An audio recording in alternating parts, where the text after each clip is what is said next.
espacio.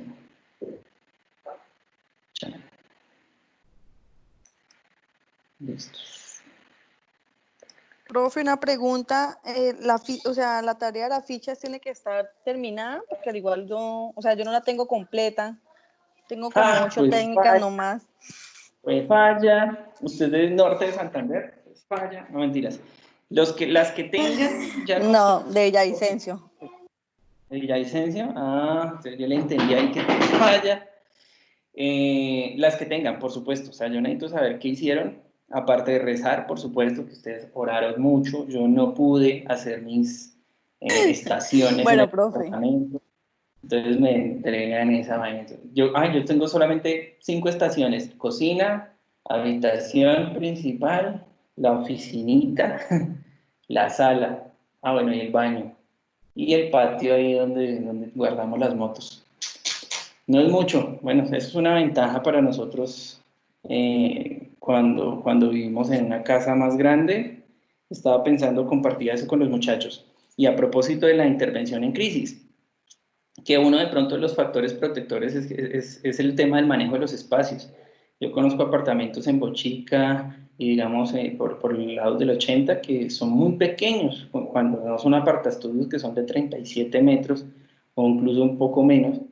Debe ser muy difícil, digamos, afrontar esta situación cuando el espacio no es muy amplio, ¿sí? Acá yo por lo menos hago lo que les digo, pues camino aquí, tiene un área pues más o menos grande el apartamento donde estoy y tiene un espacio, digamos, ventilado y abierto. Si los apartamentos no son en pisos elevados, sino que son en pisos bajos y además son pequeños, yo me imagino que debe ser un poco difícil.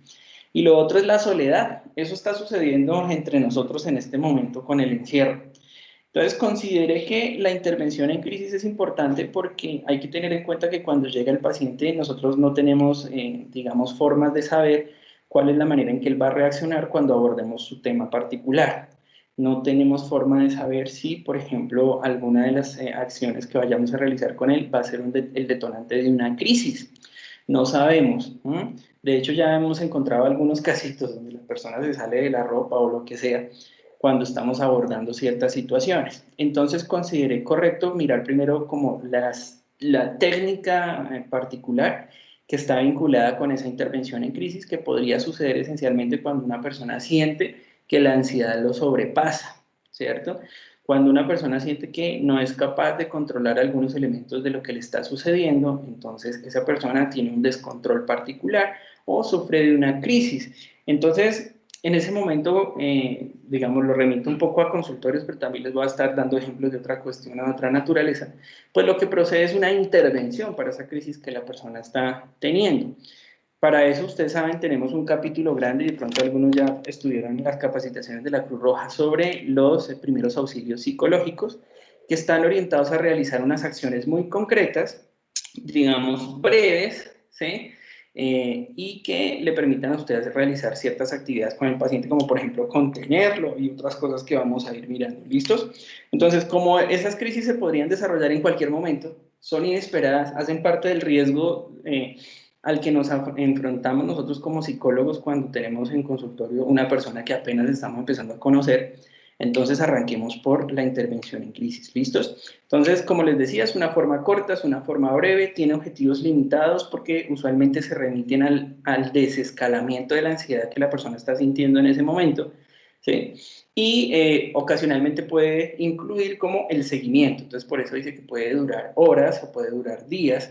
En el sentido de las horas, pues es porque usted puede tardar más o menos un tiempo prolongado para estabilizar esa ansiedad de esa persona, reducirla, desescalarla, y pues puede suceder a partir en que en varios días consecutivos usted haga seguimiento.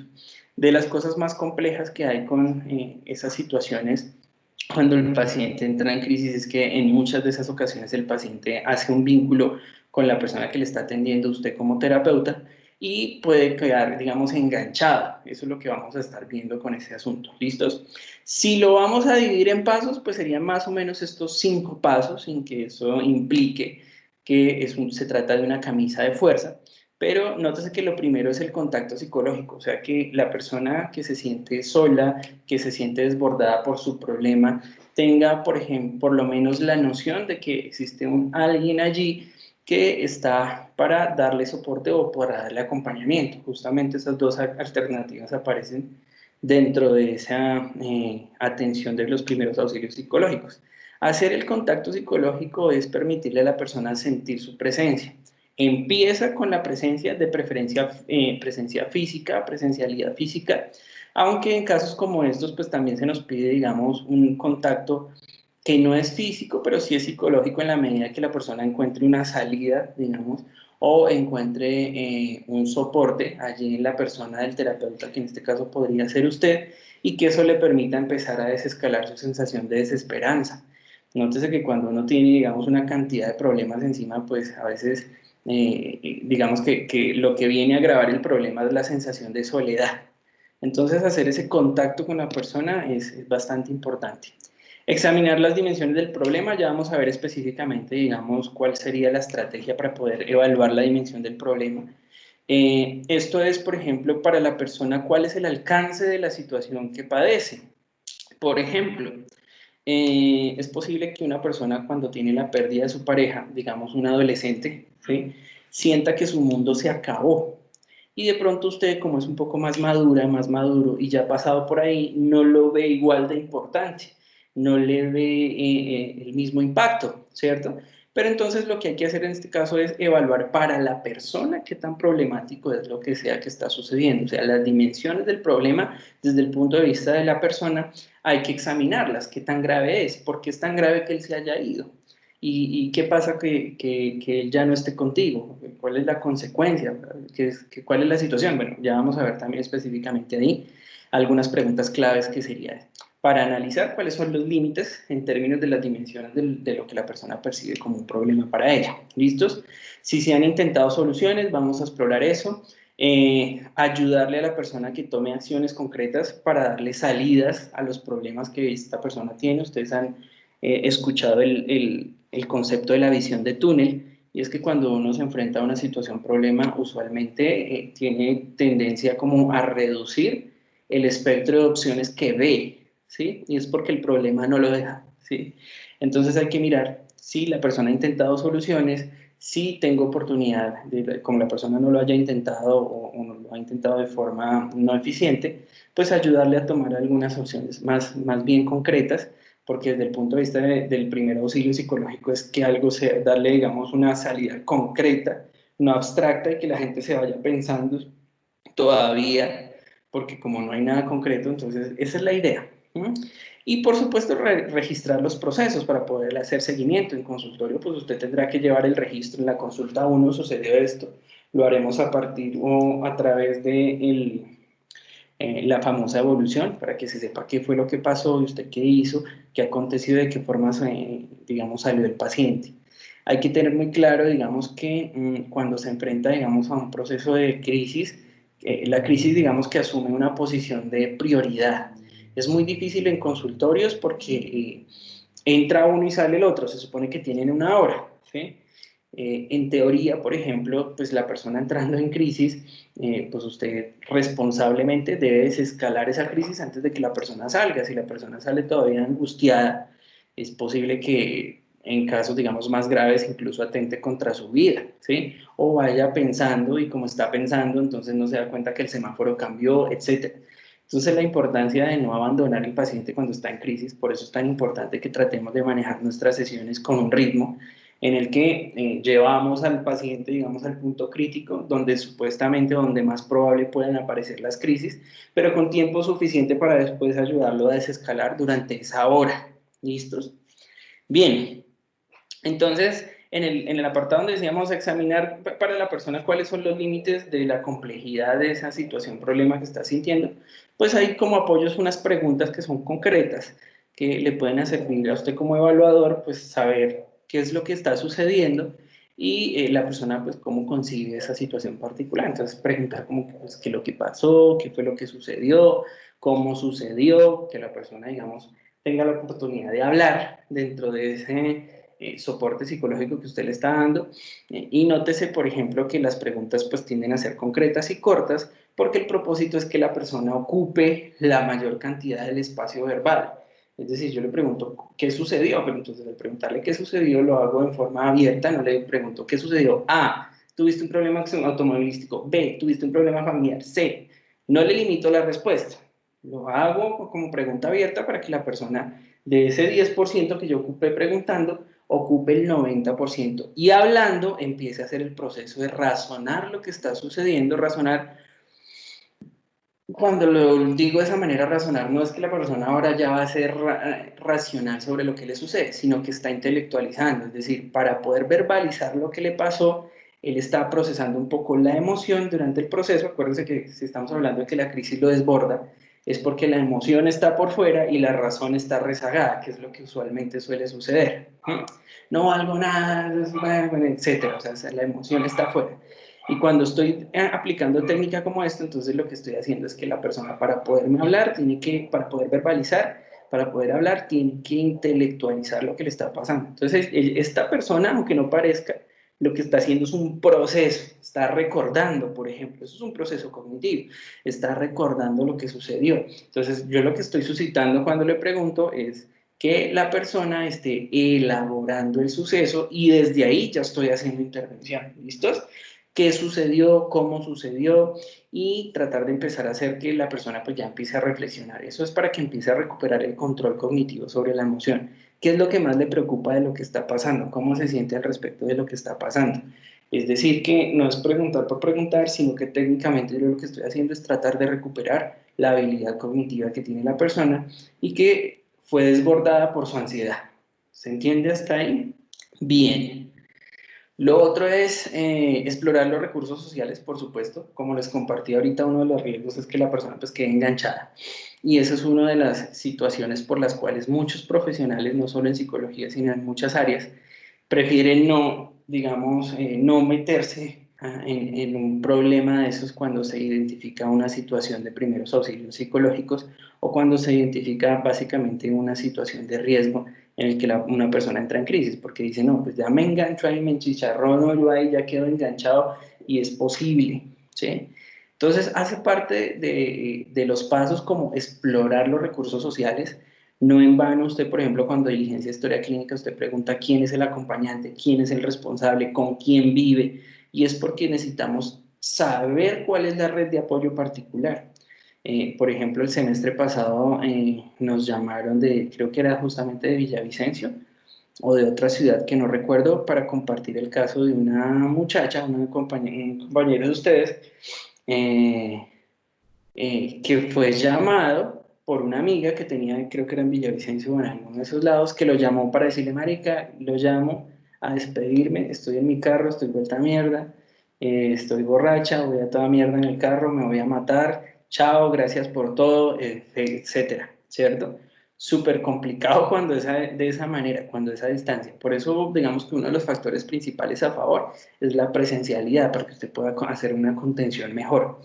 Pero, claro, este muchacho estaba aquí en Bogotá y entonces pues está en crisis, sí, ¿cómo hacemos para ayudarla? Entonces, pues, entre las primeras cosas que habrá que hacer es pensar a quién puede acudir esa persona que está por allá en otra ciudad para que le ayude a sobrellevar su situación. Digamos que un caso similar sería, por ejemplo, ustedes que conocen o que son, que están en condición, en esa condición en la que ustedes están aquí en Bogotá, pero no son de Bogotá, son de otro lugar, y algo les sucede estando acá, entonces la sensación de soledad les suma el problema. ¿Mm? Hay que explorar entonces qué familiar, qué amigo, qué vecino, qué compañero de trabajo, etcétera. En ese caso, pues fue bastante complicado, ¿sí? La persona estaba en una crisis, estaba en un carro andando toda mierda y despidiéndose. Claro que cuando la persona llama a despedirse, para nosotros es una oportunidad porque básicamente es una petición de ayuda encubierta, ¿no? Pero explorar eso, bueno, ¿a quién llamo? Porque yo estoy aquí en Bogotá y estoy a 3 horas o 2 horas y póngale la distancia de donde usted está o más. ¿Sí? Entonces hay que explorar. Bueno, yo cuelgo y a quién llamo para que siga conectado con esta persona. Bueno, usted sale de consultorios y pues para dónde va. Entonces hay que explorar cuál es la red de apoyo más probable con ellos. Y en muchas ocasiones, digamos que usted se convierte en parte de esa red de apoyo. Es decir, que usted como está ahí, entonces usted se convierte en parte de esa red de apoyo. Por eso incluirán los pasos, pues también hacer seguimiento. Oye, ¿cómo estás? ¿Cómo te ha ido? ¿Cómo ese tipo de cosas? Que si es algo fácil, no es fácil, por eso digo, en muchos casos los profesionales pues más bien se alejan como para no sentirse involucrados. ¿Listos? Si la persona ya ha intentado soluciones, lo mismo, está tratando de ayudarla a intelectualizar a la persona, en muchas ocasiones no ha intentado soluciones o solamente conciben que la única solución es hacerse daño, hacerle daño a alguien más. ¿Mm?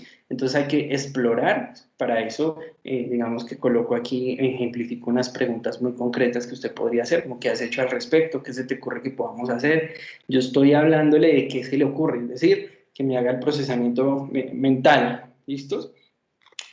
Ya en últimas, como la persona puede que tenga esa visión de túnel y definitivamente no encuentra salida, mire que esta es la última opción, por ejemplo, por decirlo así, de esta escala, y es sugerirle alguna salida. ¿Mm? Porque la persona, por ejemplo, no se le ocurre una forma de solucionar o una forma de salir. Entonces, yo lo primero que hago es explorar si la persona sí ha tomado alguna acción, una acción concreta y coherente. Por ejemplo, no, mis papás no me quieren, ¿por qué? Porque me mantienen en ese colegio o lo que sea, ¿y qué has intentado? No, pues suicidarme. Entonces, a mirar si es que tiene una lógica de una cosa con la otra, con las intenciones. Eso le va a servir a usted para luego poder hacer discusión sobre ese intento y mirar si hay racionalidad y hay equivalencia entre las soluciones intentadas y el problema descrito, ¿no? Pero sigue siendo un proceso entre lo emocional y lo cognitivo, lo racional, ¿listos? Ya en última instancia, pues que usted pueda decirle, oye, ¿has intentado, por ejemplo, consultar a un psicólogo? Se va a dar cuenta que de pronto muchos no, ¿sí? ¿Has intentado, por ejemplo, consultar a un sacerdote? ¿Has intentado hablar con esa persona? ¿Has intentado? Sí, es decir, que usted le ayude a abrir el espectro de opciones que la persona, de situaciones que la persona pueda intentar en un momento determinado. Y nótese que ahí vamos como que en un paso a paso, que es básicamente el desarrollo de la técnica, ¿cierto? En términos generales. Ok, y lo otro es explorar si la persona ya dentro de esos intentos de soluciones, eh, como de pronto puede, con alta probabilidad la persona pues puede que esté detenida con ese asunto, pues puede ser que yo le pueda ayudar a tomar acciones concretas que conozca o ayudarle a hacer convenios para el aplazamiento, para que la toma de decisiones cuando no es racional, pues se detenga un poco y usted pueda documentarse y mirar de qué forma puede ayudarle, ¿sí? Como por ejemplo decirle, ok, yo estoy contigo, no te preocupes, yo conozco casos como estos, puedo ayudarte, ¿qué te parece si mañana hablamos al respecto y tal cosa? Cuando yo estoy hablando de eso, pues estoy tratando de hacer justamente eso, un aplazamiento. La persona quiere algo ya, pero entonces yo dentro de mi proceso hago que la persona haga un proceso de racionalización de lo que le está sucediendo, detengo, contengo y aplazo. Digo, mira, en este momento no tengo el dato de la persona, pero ¿qué te parece si mañana vienes y hablamos y yo te tengo el dato y te ayudo a llamar o lo que sea, si es por ese lado? Yo tengo el contacto de aquí, así, allá. En este momento no tengo consultorio disponible, pero te doy una cita prioritaria para mañana. Ese tipo de cosas, por ejemplo, que la persona se sienta como con una solución concreta. Ah, bueno, hoy no, pero mañana me recibe, ¿sí? Ah, bueno, hoy no tiene el número, pero mañana sí me tiene el número. Eh, que la persona sienta que hay algo concreto que le da, por decirlo así, una esperanza. ¿Sí? Recuerda que eso es bastante importante y en muchos de los casos de los problemas que desbordan, digamos, nuestra capacidad es porque hay una desesperanza. Entonces, si yo abro la oportunidad de una esperanza con una situación concreta, con una ayuda concreta, tengo mayores probabilidades de desescalar ese nivel de ansiedad. Conoces que en la línea 123 podemos llamar y ahí nos dan asesoría. No te preocupes, en Profamilia nos dan asesoría y si quieres, ¿qué te parece si mañana yo te acompaño? O sea, es decir, algo muy concreto. O vamos de una vez, bueno, quisieras hablar con alguien en particular, etcétera. Esta última observación hace referencia como a alternativas que tienen que ver con formas de también, digamos, de dejar un poco el paciente para el siguiente capítulo o el próximo capítulo y es por la responsabilidad que les decía ahorita que tenemos de no dejar el paciente desregulado, sino tratar de desescalar su ansiedad. Aquí, ahí ya hemos tenido como un par de situaciones, sobre todo cuando estábamos haciendo observación, que a alguno de los evaluadores se les olvidó que, por ejemplo, la sesión era de recepción de caso y empezaran a intervenir. Y ya después, como Profe, yo empieza a tengo, intervenir, sí, eh, ¿qué tan bueno es, por ejemplo, decirle al paciente que lo acompañamos a tal lugar? O sea, si es bueno es acompañar al paciente, digamos, a hacer algún proceso como el de un hospital o algo así. digamos que no es que sea una indicación, ¿cierto? Depende en gran sentido de varias cosas, pues el nivel de familiaridad y compromiso que usted pueda asumir con el paciente. Y por supuesto, si al evaluar la red de apoyo que tiene la persona, usted se identifica que sería muy difícil. Y adicional a eso, pues revisar el nivel de riesgo. Es decir, si entre mayor sea el riesgo que tiene la persona, por ejemplo, al afrontar una situación sola, por ejemplo, como ir a recibir la noticia de un examen de VIH que se mandó a hacer y no tiene nadie. A mi esposa, por ejemplo, le ha ocurrido en su trabajo, hay una señora del servicio general que no tuvo hijos, ¿sí? No tiene pareja y en este momento pues es considerada adulta mayor y le hicieron una cirugía, ¿sí? Y entonces ella estaba muy ansiosa, o le iban a hacer una cirugía en este momento, estaba muy ansiosa porque no sabía, digamos, los riesgos que podía pasar, de pronto no tiene experiencias previas con cirugía y que si se muere y que la anestesia y no tenía nadie, ¿sí? Y les comparto pues que la angustia fue tal que mi esposa pues la veía ya como llorando, haciendo oficio, y ella no es psicóloga, pero se acercó como a preguntarle, doña fulanita, ¿qué le pasa? Entonces ella le contó, no, es que tengo una cirugía, doctora, no sé qué,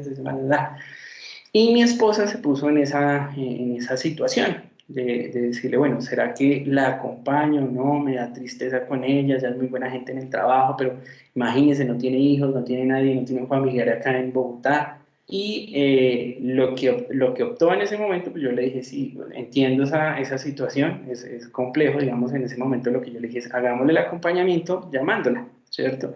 Para que la persona no se sienta sola del todo, pero tampoco para que tú estés comprometida de pronto como una responsable en una toma de decisiones en un hospital con una señora que usted conoce porque trabaja con usted, pero que usted no puede tomar decisiones de pronto en salud con ella estando en el hospital durante una cirugía. ¿Mm? Entonces, no es que sea indicado, ¿sí? O sea, no es que sea una indicación terapéutica. Sí, usted tendrá que balancear si es necesario, ¿sí? Si definitivamente la persona no tiene una salida y si hay un alto nivel de riesgo, entonces lo que como persona es responsable sería decir, sí, pues tengo que acompañarlos, a esta persona definitivamente algo le va a suceder si no estoy ahí o lo que sea. ¿Mm? Pero teniendo en cuenta la consideración que hago, pues usted no puede tomar decisiones, o sea, depende de cuál sea la diligencia, la vuelta que tenga que hacer. Entonces usted no puede tomar decisiones sobre alguna situación de salud de la persona y cosas de esa naturaleza. Entonces no es que sea una indicación, lo más recomendable es buscar a alguien dentro de la red de apoyo que pueda asumir, sí, esa responsabilidad, un pariente, un vecino, un amigo, pero por eso digo que se limita el caso, porque hay casos en los que, como en el caso que les acabo de contar de la señora compañera de trabajo de mi esposa, pues no tenía nadie, ¿sí? Entonces ahí es cuando, digamos, no solamente tiene que ver con los aspectos profesionales suyos como psicólogo, sino también como persona, porque eso le mueve a uno las fibras, como así que esta señora la van a operar y yo la veo todo el día trabajando y llorando, estaba trapeando con las lágrimas prácticamente. Entonces, porque su sensación de soledad es muy alta, ¿sí? Incluso se nos puso a reflexionar bastante tiempo en pensar, por ejemplo, "Oh, mierda, y nosotros que de pronto no tenemos hijos y no sabemos si sí o si no, o las personas que deciden no tomar, no tener hijos, pero mire que de pronto en algún momento, así sea un hijo que lo acompaña a uno en esas cosas, pues sería algo importante, o sea, reflexiona uno sobre muchas cosas. Entonces son muchos elementos los que están ahí involucrados en esa situación, Daniela. No es que sea una indicación particular, yo considero que lo principal es mirar si hay alguien en la red de apoyo que lo pueda hacer para que usted se pueda retirar responsablemente, ¿sí? Y hacerle seguimiento en forma externa o elegir alternativas como esas. Bueno, usted va y yo telefónicamente pues yo le voy preguntando cómo le fue o llamo. De hecho creo que ya le enviamos unas rosas esa vez y toda la cosa como para ayudarle un poco a esa carga emocional que de pronto le pudiera afectar a la persona durante su posoperatorio, o sea, de sentirse sola, estar en una camilla y que nadie lo visite en un hospital debe ser una situación bastante complicada para una mujer, bueno, para cualquier persona, ¿no? Pero para esa señora en ese momento, pues era así. Entonces, la primera alternativa, buscar con quién, ¿no? Si no, yo creo que eso se enfrenta a uno a ese tipo de toma de decisiones que son morales y que son éticas, ¿sí? Es decir, que están relacionadas con su profesión, pero también con su condición de ser humano. Bien, no sé si ya está ahí respondiendo más o menos. Listos. Consideraciones generales sobre el asunto. Miren, pues ser empático siempre. Como les decía, puede ser que la persona llegue, por ejemplo, porque llegó la niña, llegó el niño porque su novio o su novia le terminó. ¡Ay, por esa boba! No, hay que ser empático con el dolor que está sintiendo la persona, el muchacho, la niña en ese momento. Es decir, que a pesar de que ahorita usted haya pasado por de pronto 5 relaciones y ahí está, y usted puede decir, bueno, eso hay muchos hombres, eso hay muchas mujeres, pues eso se sabe, pero para la persona es un dolor particular, entonces hay que ser empático con eso. El principio de transmitir compañía o acompañamiento que tiene que ver con lo que estábamos diciendo ahorita, o sea, transmitir que ahí está usted, así usted no pueda tomar decisiones al respecto de muchas cosas, pero que ahí hay alguien que le puede ayudar en algún sentido. Balance entre el hablar y escuchar, eso es importante, por lo que les decía, lo que se propone es que el paciente es el que tenga la oportunidad de desahogar su emoción, que el paciente tenga la oportunidad de hacer una desactivación física y de sus emociones a través de lo que habla, de lo que dice, de la manera en que se expresa. Entonces eso es importante, a veces uno como terapeuta está tan ocupado en tratar de dar las indicaciones, ¿sí? Y de hablar que no deja que la persona pues procese y tenga también la oportunidad de desahogarse. En la cárcel distrital tuve, digamos, un escenario similar a ese, creo que les había compartido a ustedes, con una persona que estaba acusada de violación y que sufría de matoneo y agresión dentro del patio. Entonces la persona sufrió como depresión profunda y mi compañera lo tenía que atender y pues ella todo el tiempo afanada de, cuéntame cómo estás, pero háblame, pero dime, pero cómo te sientes, pero cómo... Y el señor nunca le quiso hablar hasta el día, pues en cierta ocasión que tuvimos la asesoría, pues yo le recomendé, ¿y por qué no? Simplemente en una sesión se sienta usted callada al lado de él y no le dice nada, ¿sí? Ese fue el primer día donde el señor se asombró y dijo, y hoy no me va a decir nada, ahí empezó a hablar. ¿Sí? Y es porque a veces tenemos tanto la ansiedad de ser nosotros quienes están controlando la situación, que el silencio nos ocasiona o nos causa ansiedad a nosotros como terapeutas. Entonces usted, sobre todo si ya ha tenido sus primeras experiencias en consulta, se ha dado cuenta que a veces los silencios son muy difíciles de manejar. Los silencios. Y a veces se siente usted afanado porque usted siente que no tiene nada que decir.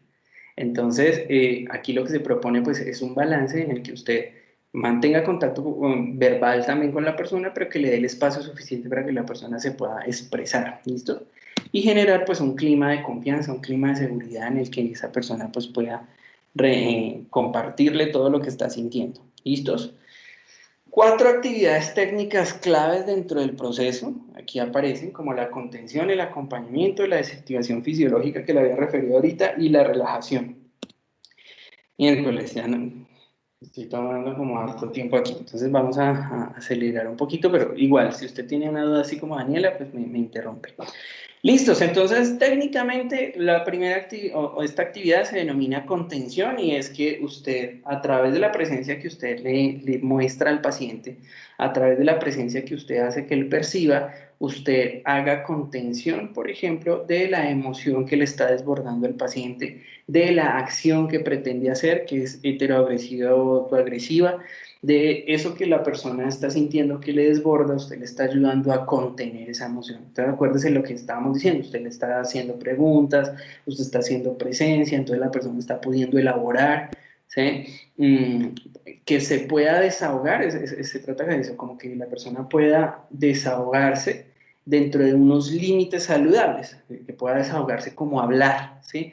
Que pueda desahogarse como gritar, como llorar, como... ¿sí? Es decir, dentro de esos límites saludables pues estarían acciones como esas. Es normal que usted cuando una situación lo desborda, pues llore, ¿cierto? Que se sienta mal, que de pronto grite, ¿sí? Pero lo que estamos tratando de evitar, y por eso se denomina contención, es que la persona desborde esas acciones por situaciones de riesgo, como lanzarse algo, cortarse con algo, ¿sí?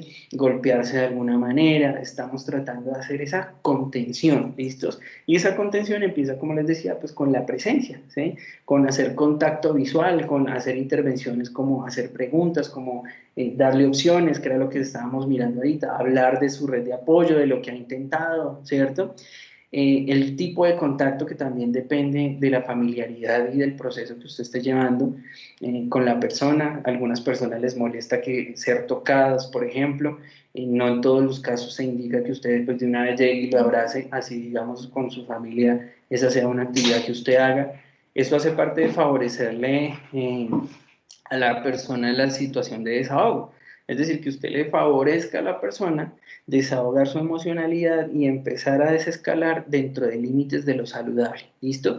Hacer contención porque esta persona, por ejemplo, no sabe qué hacer, lo desborda demasiado y pues entonces, como en el caso del ejemplo, entonces arrancan un carro a toda velocidad tomando licor.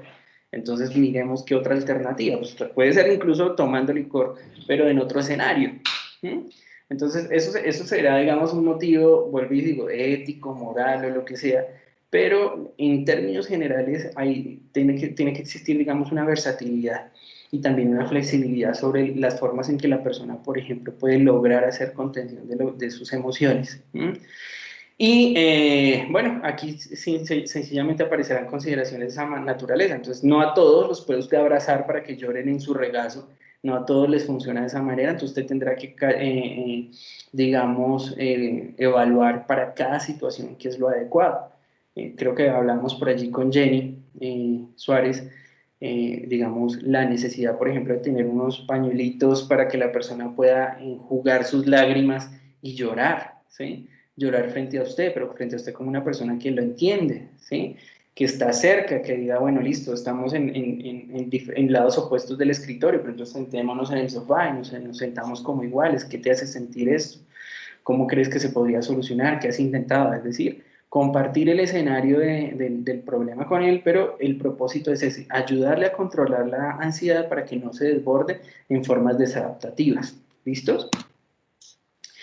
Acompañamiento, que es básicamente una situación paralela y similar a la anterior, que es estar allí para la persona, es decir, que acompañarlo hace parte como del proceso de escucha y de que esta persona tenga la oportunidad de desahogar lo que está sintiendo, ¿cierto?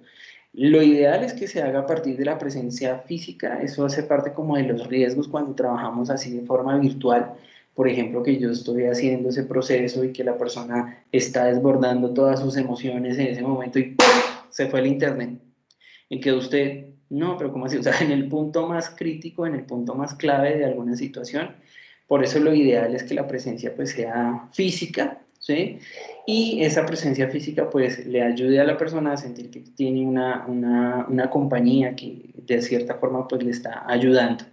Dice que tiene implicaciones terapéuticas fundamentalmente porque es que ya hace parte del proceso, me están escribiendo ahí por WhatsApp preciso, ya hace parte como de su proceso terapéutico el hecho de que esta persona, usted como terapeuta, esté allí escuchando, ¿sí? Y ayudándole a procesar una situación particular. Entonces la mera presencia ya tiene una implicación terapéutica porque usted le está escuchando, le está dando indicaciones, le está haciendo preguntas, se está interesando en él, está siendo empático. De eso se trata entonces el proceso de acompañamiento, a partir de su presencia y su interés, pues ayudarle a la persona a procesar lo que sea que le está sucediendo. Esto que se denomina desactivación fisiológica tiene una razón de ser, y es que la desactivación fisiológica se sustenta en un supuesto, y es un supuesto grandísimo, es el principal supuesto por el cual pues, nosotros hacemos uso de la desensibilización sistemática. Ese supuesto es que la carga emocional tiene una representación, ¿cómo se llama? Correspondiente en la carga muscular, ¿cierto? En la carga física. Es decir, que usted, por ejemplo, cuando ve una persona que está muy de mal genio, que está lista para pelear, entonces usted la ve cómo la tensión vive en su cuerpo, en sus manos, que aprieta los puños, por ejemplo, que tiembla, que la voz le tiembla de la rabia que tiene, que está que llora. Es decir, que esa emocionalidad tiene una correspondiente, no corresponsable, no correspondiente, reflejo en el comportamiento físico, ¿cierto? Entonces, ese es el supuesto.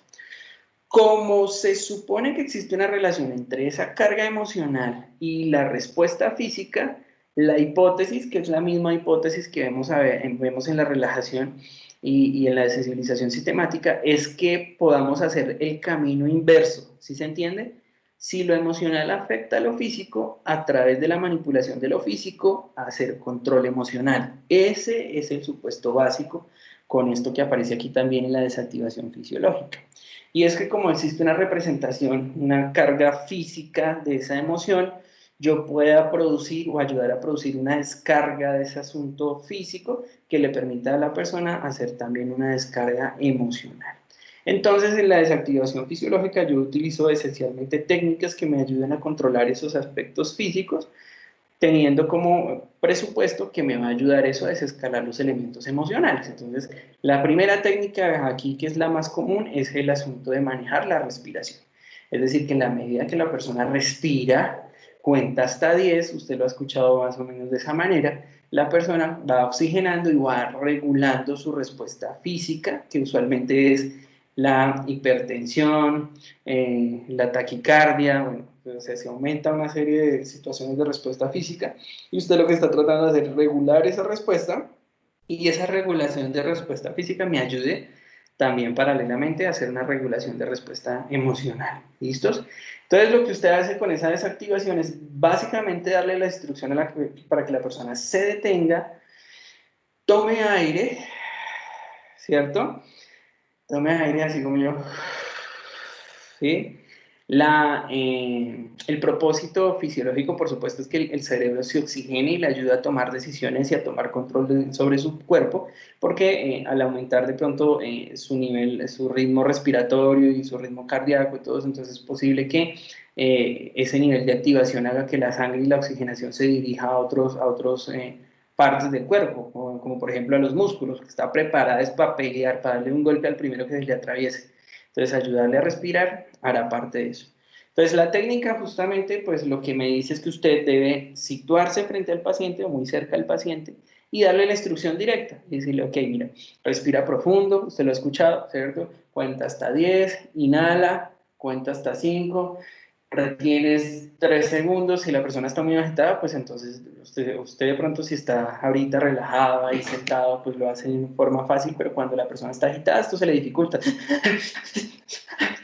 ¿Cierto? Entonces usted lo que va a hacer es llevar a la persona paulatinamente, ¿sí? A un estado de, digamos, prerelajación o por lo menos que le permita a la persona hacer conciencia de su respuesta física, ¿cierto? Hacer conciencia de la respuesta física, digamos que haría parte de esos últimos estadios porque justamente la persona en su descontrol no está siendo consciente, no le está llegando la oxigenación suficiente al cerebro para sus procesos racionales y está alterada, entonces a veces no son conscientes ni de lo que dicen ni de lo que hacen y por eso cuando están luego regulados se arrepienten. Entonces, como es posible que de pronto la persona no tenga la educación para ser consciente de su respiración, se indica que, por ejemplo, usted modele la conducta. O sea, que se haga al frente de él y le indiques, mira, haz así, inhalas por la nariz, sueltas el aire por la boca para que la persona trate de hacerle seguimiento. Yo puedo indicarle, por ejemplo, que ponga su mano con el estómago y trate de llenar toda la cavidad con el aire, la mayor cantidad de aire posible, ¿cierto? Para que haga eso, para que la persona sienta el movimiento de su cuerpo y perciba, por ejemplo, que está respirando muy rápido, o puedo indicar que toque su pecho para que sienta su presión arterial, creo que se llama, o en el cuello si es necesario para que sienta y para que la persona trate de hacer conciencia. Lo puedo retar incluso, sientes que tan rápido está corriendo la sangre por tu cuerpo, sientes que tan rápido está palpitando el corazón, ok, vamos a reducir esa velocidad, vamos a manejar eso. Entonces aquí cuando dice conciencia de la respuesta fisiológica, yo puedo hacer algo como eso, o sea, siente aquí tu presión, si sientes como palpita, vamos a reducirla, toma aire, respira, inhala, exhala, ¿listos? Eso para realizar el proceso de desactivación. Yo hago ese proceso de desactivación básicamente porque lo que estoy buscando es que la persona, digamos, asuma una conducta relajada, ¿sí? O que llegue a regular su emoción y asuma una conducta relajada como parte final de mi proceso de intervención. Entonces, hacer que la persona se relaje físicamente, en teoría me va a ayudar a que la persona relaje sus emociones, reduzca su ansiedad y eso lo hago esencialmente a través del uso de técnicas de respiración o meditación, que son comunes a muchas de las actividades de intervención que nosotros vayamos a hacer, sobre todo las que tienen que ver con ansiedad, con depresión, con el manejo de la respiración, con fobias, y por eso haría parte como esencial de esos previos a la desensibilización sistemática. ¿Listos? Si usted sabe de meditación, genial, pero lo básico es poder entender los principios de la respiración, llevarlo a que lentamente pueda la persona regularse. ¿Listos? Esa era la primera. ¿Dudas, preguntas hasta ahí? ¿Inquietudes? ¿Saben que no traje? Agua. ¿Dudas, preguntas, inquietudes sobre esa que es el primer auxilio psicológico? Profe, una pregunta, ¿puede devolverlo un poquito? Borja. Sí, señora, puedo volverlo un poquito. ¿Qué lo hice? Profe, o sea que ya lo último que tú explicaste, ahí donde se puede evidenciar claramente la técnica de modelamiento, ¿sí? Sí, claro, la persona de pronto necesita que yo le modele la conducta para que él entienda lo que yo le estoy diciendo. ¿Hasta dónde lo devuelvo, Jenny? Es que las dos son Jennys.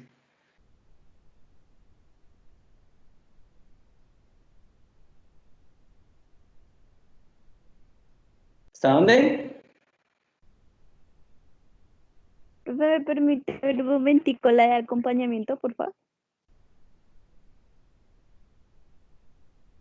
Es que estoy viendo que está como corrida de tiempo. Yo ya, mientras, es decir, yo la corro e inmediatamente se mueve, pero como que se demora un poquito en aparecerles. Qué era lo que me preguntaba Jenny? Ah, sí, entonces lo del modelamiento, claro, se puede hacer modelamiento o moldeamiento. ¿Se acuerdan que ustedes me dicen que saben cuál es la diferencia? Entonces yo me puedo parar enfrente de él y explicarle cómo se hace. Para que él me mire y repita, ¿cierto? Me mire y repita. Si la persona tolera contacto o acepta el contacto, yo le puedo indicar con la mano en su vientre y en la espalda le puedo indicar, ok, hago un poco de presión y le digo, listo.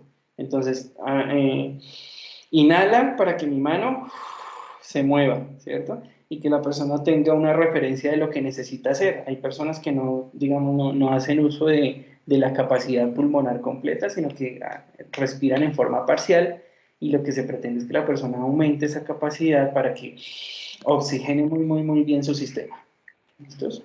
Profe, una pregunta. Es que, bueno, pues es que realmente la vez pasada me llamó una persona que tiene un hijo con fibrosis quística. No me acuerdo cómo se llama esa cosa. Sí. Y entonces, pues que el muchacho empezó a ser demasiado agresivo, él nunca había contestado. Entonces, pues digamos que no sabían cómo de pronto hacerle una contención y hay uno como hace aparte porque el muchacho, o sea, ni respira. O sea, es como, o sea, es agresivo, pero no lo manifiesta verbalmente, sino, no sé, o sea, hay como uno, como así. O sea, como que se tensiona, pero si uno le dice que se relaje, tampoco se relaja. Es como, no sé, es muy difícil. Eso también depende de la edad del muchacho y cuál sea el propósito de su síntoma. Entonces, lo primero que me Tiene habría 26, 7 años. Sí, lo primero que habría que mirar es el punto clave, ¿te acuerdas en el proceso de formulación? El punto clave, porque si él no era así, o sea, a partir de qué momento empezó a hacer de esa manera como para tener un referente de cuál es la causa, Pues ¿sí? básicamente fue como a la segunda semana de estar en la cuarentena. Sí, por eso, entonces, pero hay que tener, digamos, claro el referente que pudo haber sucedido. Por ejemplo, eso puede ser motivado por el encierro y la ansiedad que le produce no estar haciendo otras actividades que de pronto sí estaba haciendo. Entonces, si la desactivación de esa manera, digamos, inducida de esa manera no funciona, sobre todo cuando son muy jóvenes y tienen una capacidad racional diferente, es un poco más cercano al desescalamiento de la desactivación por actividad. Es decir, actividad física, deportiva o lo que sea, que sería lo complicado en este momento pues por el apartamento. Entonces, normalmente uno miraría alternativas como esa. Pues, si se le dificulta a la persona tener control, digamos, de su situación en particular en ese momento, la actividad física cumple las funciones de desactivación, porque él está haciendo alguna descarga en lo que sea. De hecho, yo ahorita estaba pensando aquí para mi paticito, mirar a ver si compraba como una tula de esas o lo que sea para uno quemar la energía ahí un poco. Porque justamente lo que puede estar pasando es que él tenga una carga emocional, no sé si tenga que ver, por ejemplo, con el diagnóstico que tocaría ver, ¿sí? Más el encierro, por ejemplo, y más las pobres herramientas que tenga la persona para procesar lo que le está pasando, entre las que se encuentra, por ejemplo, la baja capacidad para verbalizarlo, ¿sí? Entonces, pues yo tengo que buscar una alternativa que no necesariamente sea verbal, o sea, sí, dime qué te pasa, pues de pronto él verbalmente no es capaz de hacerlo. Entonces, los escenarios más favorables son como que la persona, digamos, pueda correr o pueda hacer algo que sea lo que a él le sirve, o tocar guitarra si es joven, artista, o dibujar o lo que sea, que le permita que esa energía fluya de otra forma antes de regularlo. Claro, lo que va a suceder es que si tratan de abordarlo así en frío y la persona no tiene esa capacidad, pues entonces van a estar ocasionando choques, lo que yo te digo. Entonces no necesariamente es una buena alternativa preguntarle o abordarlo, porque si él no tiene las herramientas, pues lo que van a conseguir ustedes es un golpe o una mala respuesta, ¿sí? Sino buscar alternativas como esas, otras formas de hacer que la persona digamos, lo pueda canalizar. Ok. Si es religioso, si es creyente, pues eso también puede ser una forma. No es creyente. No le da por ese lado, bien. Yo creo que no Entonces, es como yo. sí, no, entonces es muy difícil. Digamos que lo que hay que hacer es comprender cuáles son las causas, las razones, y digamos que hacerle el estudio de cuál sería la forma más eficiente. Por eso les daba, por ejemplo, ahorita el ejemplo de este muchacho en la cárcel distrital. No, la forma más eficiente no era ir y tratar de sacarle porque el tipo no hablaba, estaba muy deprimido. La forma más eficiente era simplemente hacerle acompañamiento, estar ahí y ya.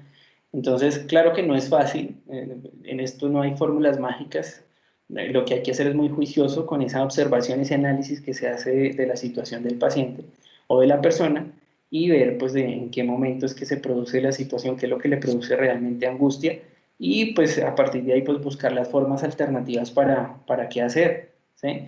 Yo les comparto, pues aquí este apartamento mide prácticamente 80 metros cuadrados, es más o menos grande, referido a lo que he visto, porque aquí caben las motos y toda la cosa dentro del mismo apartamento. Y aún así yo a veces me siento como, uy, y eso que yo soy muy relajado. Y ponerme a hacer oficio a mí, para mí me ha funcionado. O sea, me toca ponerme acá, pongo el equipo a todo volumen, entonces pongo a hacer oficio, vengo aquí, estoy mis 2 horas con ustedes. Pero hay gente que no tiene ni esos espacios, ni esos. Entonces toca mirar cuáles otros. Decía mi esposa, pues juguemos cartas. Entonces aparecieron aquí las cartas, perdón, las cartas aparecieron ahí para jugar, para mirar, pero ¿por qué no hay una fórmula mágica? Porque siempre estás vinculada a la persona, es decir, puede ser que las cartas me funcionen a mí, pero pues yo no sé cuál será el caso particular de él, que ahí es donde está el ejercicio, digamos, más duro, que es poder hacer el análisis de cuál es la entrada de él o la salida de su emocionalidad. Ir y limpiar la cocina y dejarla reluciente a mí me funciona, yo pongo música o pongo Netflix mientras voy haciendo, me funciona para regular mi situación. Pero justamente ahí no aparece, no es una fórmula mágica porque yo tengo que hacer es el análisis específico de la conducta de esa persona. ¿Mm? Bien, alternativas como esas, deportivas, incluso Vale, les profe. haría, ¿cómo? Vale, profe. Listos, incluso les haría la oferta. Mi hermano está haciendo las instrucciones de artes marciales por internet, por ejemplo, en estos días también estuvimos mirando eso. No, Ay, pues tan chévere. me pareció muy curioso, pero sí, por ahí le alcancé a tomar foticos y eso, entonces les voy a compartir como la ¿Qué información. arte marcial hace él? Ninjitsu, entonces pues como lo que yo Ah, estuve de la gente que se reunió con él, bueno, ustedes están viendo aquí mi pantalla, ¿no? Yo le alcancé a tomar unas fotos porque usted dirá que es que Henry les habla carreta. Y no, yo les alcancé a tomar por aquí unas fotos de lo que ellos estaban haciendo. Y entonces hacen ejercicios así como este. Espere a ver si lo alcanzan a ver ustedes ahí. Si lo alcanzan a ver. Entonces cada uno en sus casas, vea, cada uno en sus casas cogen un tapetico y que hagan un rodamiento aquí, que hagan un saltico allá, y eso nos ayuda a hacer la desactivación fisiológica. Entonces puede ser que lo que está sucediendo en un caso como este es que tenga un alto nivel de activación fisiológica y tenga una baja, digamos, oportunidad de hacer esa desactivación fisiológica porque no está haciendo ejercicio, no está haciendo nada. Entonces, y además eso súmele que tenga unas pobres herramientas para verbalizar lo que le pasa, pues entonces es normal de pronto que aparezcan conductas como la agresividad, que Claro. puede ser hacia afuera o hacia adentro, o sea, puede ser agresivo o heteroagresivo o autoagresivo. Cualquiera de las dos cosas sería, digamos, motivados por el mismo síntoma. Que él se haga daño a sí mismo, que se muerda, que se golpee o que se corte, o que sea altanero, que sea respondón, es justamente eso, la falta de manejo que se tiene sobre algo. Bien, listos. Esa sería la primera. Todo eso es atención en crisis. Cuando aparece la crisis, pues bueno, digamos que lo indicado es realizar esas actividades o utilizar líneas amigas que ya de pronto las vimos o las veremos, que son las líneas de emergencia. ¿Sí? Si la persona tiene una ideación suicida, entonces aparece ahí la línea, si hay agresividad, si hay lesiones a la mujer, si no sé qué, también. Bien, entonces la segunda técnica es la de relajación muscular, por eso acabamos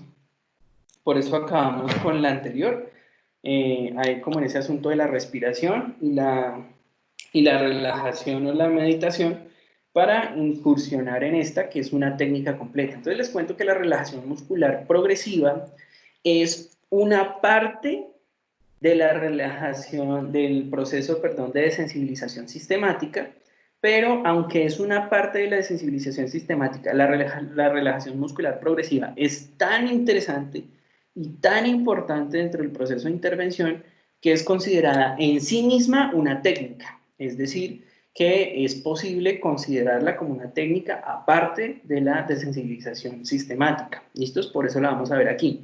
Entonces, esa relajación muscular progresiva puede aplicar en muchas ocasiones, por ejemplo, en presencia de ansiedad cuando es generalizada. Cuando la ansiedad es localizada, pues nosotros tendemos a utilizar la técnica completa con la desensibilización sistemática, porque la consideramos dentro del concepto de fobia, cuando es específico, o sea, la ansiedad que les produce específicamente este animal o a esta acción, esta actividad. Entonces, por eso aquí aparece como ansiedad generalizada. Cuando se padece de insomnio, que usualmente cuando estamos hablando de esas dificultades de conciliar el sueño, son por un nivel de activación de la ansiedad en la que la mente está chucu pensando, realizando algún procesamiento y se necesita desescalar eso pues a través de esa relajación muscular. ¿Por qué? Por el mismo principio que les había dicho antes, ¿no? ¿Sí se acuerdan? ¿Sí les quedó claro?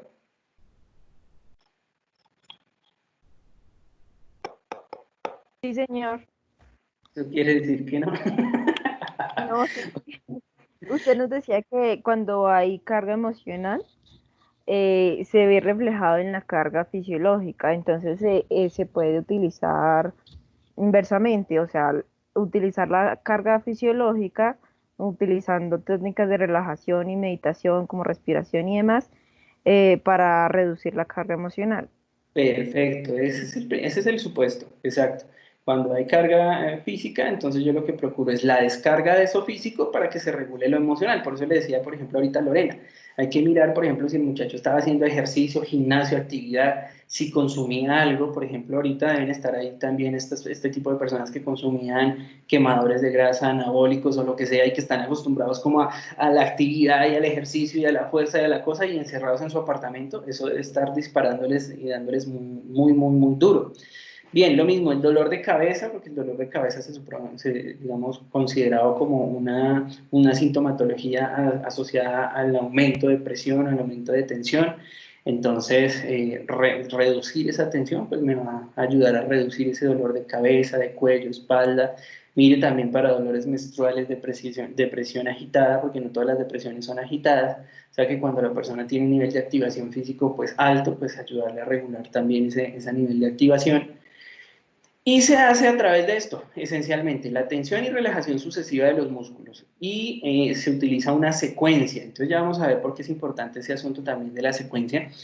Y se hacen sugerencias de tipo hipnótico. También digamos que la relajación muscular hace parte del proceso de la relajación profunda, ¿sí?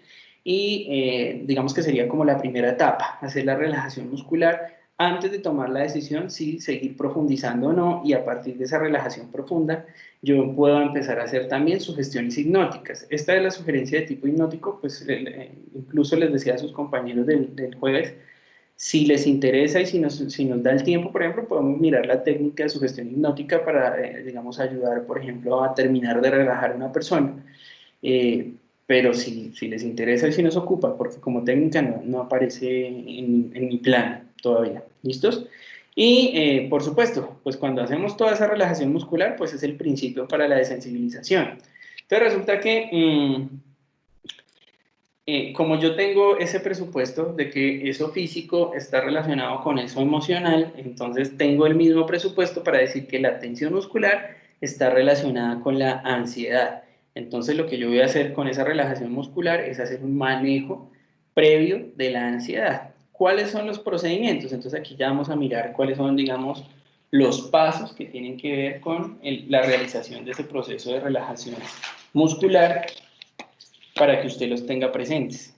Yo creo que usted lo tiene documentado ahí, o si no, pues entonces lo está documentando.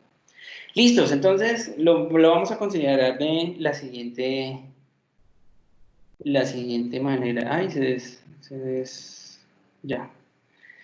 Vamos a considerarlo de la siguiente manera. Entonces, lo primero que se haría en el procedimiento es sugerirle a la persona que se siente con una posición cómoda. Mire que yo les estaba compartiendo a sus compañeros del jueves que esta es justamente donde estoy sentado, es justamente la silla donde yo realizaba esos procedimientos en mi oficina, y que sillas como estas tienen una ventaja, y es que uno les mueve la palanquita aquí y ¡chao!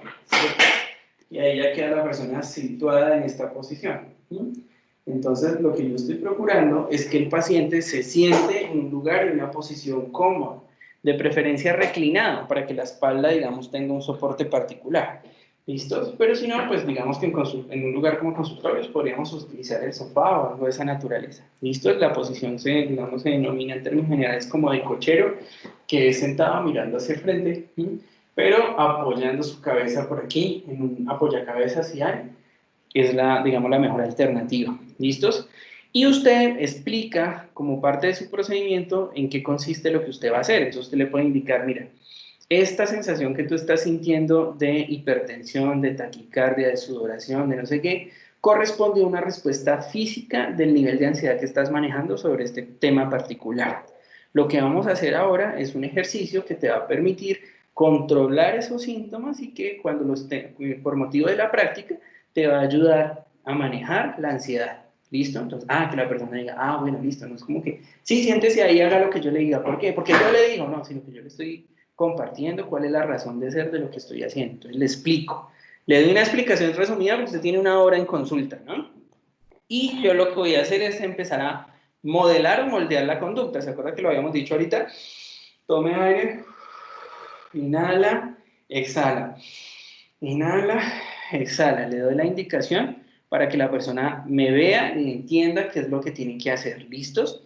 Ahora, aquí aparece una indicación que es importante. Emplear un modo relajado de hablar. Tiene que ver con lo que habíamos dicho de las sugestiones hipnóticas también. Y para esto pues les voy a sugerir lo primero, que cuando van a aplicar una técnica como esta, que es muy común y de pronto es de las más comunes y por eso vamos en ese orden, es que usted revise el protocolo antes de. Si usted tiene una duda sobre, por ejemplo, cómo se hace algo o el concepto de algo, revíselo antes. No se confíe que, no, aquí tengo la guía y sale. No, porque eso puede ocasionar pérdida de la confianza del terapeuta dentro del proceso, o sea, que él piense que usted no sabe lo que está diciendo. Usted puede tener una guía de soporte, por supuesto, pero la idea es que usted lo estudie previamente para que usted hable en forma relajada, continua, sin dudas, ¿sí me entienden? Porque cuando, mire, respire profundo. Espera un momentico, sí, listo. Cierre los ojos. Entonces, la idea es que usted utiliza un modo relajado, lo otro también es que no se hable tan rápido. Yo acá siento que estoy hablando súper rápido, pero es por lo mismo que yo les digo, como no tengo el referente de verlos a ustedes, pues no sé si sí o si no, entonces pues yo, como estoy hablando solo para mí, pues como que cojo mi propio ritmo y de pronto puede ser que usted lo perciba que estoy hablando muy rápido, pero es por eso, porque no tengo una referencia, nadie que me esté mirando así como que está hablando muy rápido, o cuando a veces me hacen caras en el salón de no entendí, pues entonces uno se devuelve o algo.